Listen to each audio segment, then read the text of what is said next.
மாப்பிள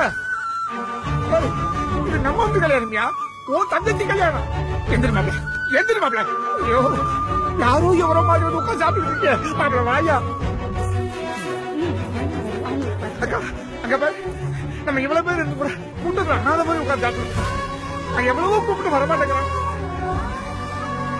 என்னால தாங்க முடியல போய் கூட்டு வாங்க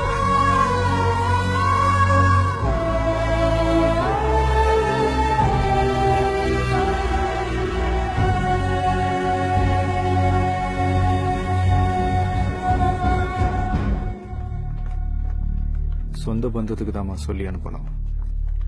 சொந்த அண்ணனுக்கெல்லாம் என் தங்கச்சி கல்யாணத்துல நான் கை நினைக்காம போவேனா?